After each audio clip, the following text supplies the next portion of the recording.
Tapos sa huli, friend zone o ghosting lang pala ang kapalit. Pero paano kung balita rin natin? Paano kung ikaw naman ang gustuhin, ang lapitan, ang piliin? Ngayong araw na to, ituturo ko sa iyo ang 7 solid tips para habulin ka ng babae. Hindi dahil sa gimmick o palabas, kundi dahil sa tunay mong halaga bilang lalaki. Una, maging lalaking may layunin. Ang una at pinakamahalagang bagay, may direksyon ka ba sa buhay? Tandaan mo bro, walang babaeng maa-attract sa lalaking walang alam kung saan siya papunta.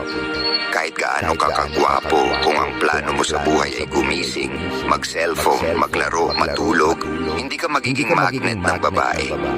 Ang mga babae ay natural na naa-attract sa mga lalaking may ambisyon. Yung tipo ng lalaki na kahit wala siya ngayon sa tugatog